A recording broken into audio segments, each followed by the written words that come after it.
that was a neighbor. This is a sign in HEB parking lot that was ripped down. That's flooding. That's just off of Wheeler Road. This is unbelievable. This is a power line that, surprisingly enough, is still standing, albeit crooked. This is the harbor, which we went just past this guy. There were some overturned boats in the water. Again, flooding. Debris everywhere. Debris everywhere. If it wasn't locked down, it was flying through the air. There's a car on its side. There's a car on its side. Very common to see that. Again, the home that was destroyed. This was somebody's home. Wow. Look, you can see the air conditioner. You can see the dresser. You can see the stove. Right. When you walk up on this thing, it's so surreal. And the neighbors, they're just standing there looking. Again, the sign at HEB parking lot, flooding. And this is what Aransas Pass is like right now. And it's going to stay that way for a while until crews can get out there and clean up that mess. Well, I don't think we would encourage people to drive into Aransas Pass at this point. It's not safe. It's mandatory evacuation. At this point, right. First responders are still responding to those. Let them do their jobs. Let them do their jobs. They're still responding to people who are in need. They're just starting to get those calls to go aid people who need help. And the first priority is search and rescue. Absolutely. I mean, these people clearly, let's just hope they got out of that house, because it just looks like it just exploded. It burst apart. And again, the Civic Center in town on Wheeler Road, that took a hit. Part of the roof came off. There was a rumor that the high school roof came off. That didn't happen. Okay. And it was just, you know, the high winds last night. I was actually trying to sleep, and it's been a while since I've been scared for my safety. I was scared for my safety last night. I can imagine. And that of my photographer.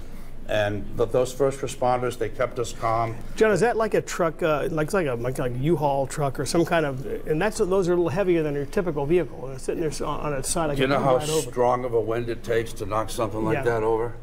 I mean, we're talking a very strong gust. What happens? The wind gets under it and literally picks it up, and it falls down. And there's windows that were smashed. Businesses no longer exist there that once were.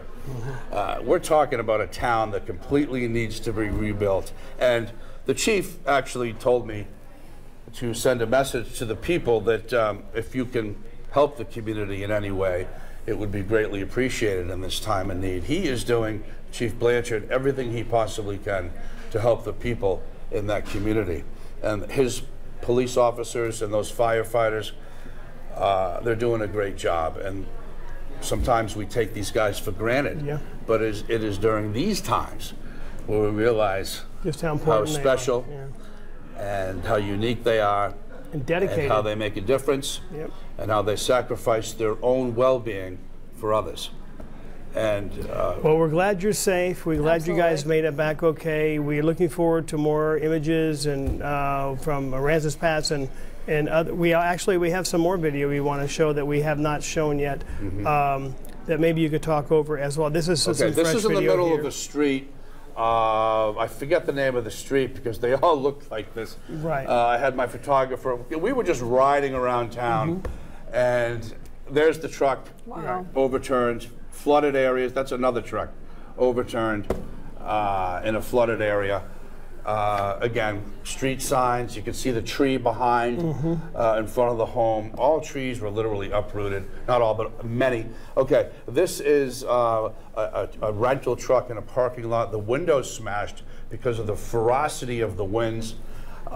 This, again, looks like looks like a home or part of a business that once was completely destroyed. I mean, we're talking millions and this was a business. Was that a Pete's Chicken? I don't know. I was trying to figure out. I was looking at this thing and saying, what was that? Okay, there's the overturned boats. Oh wow.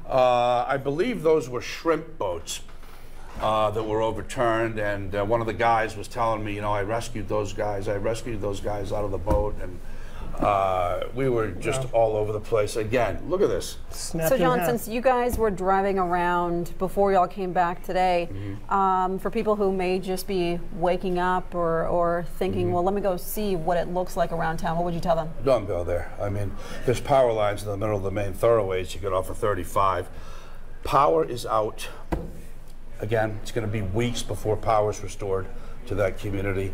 Power lines are down. There's flooding in streets. You're going to get stuck in some of those streets. Some of these roads are impassable. Yeah. Well, we need to let the people do the work to clean up the community, assess the damage before people come in and start looking around and getting it really, honestly, kind of in the way. I know people want to get back to their homes and look and see what's left, but they will be given the opportunity to do that at the right time, and now is not the right time for that. No, they need time to clean up. They need time to heal. They need help.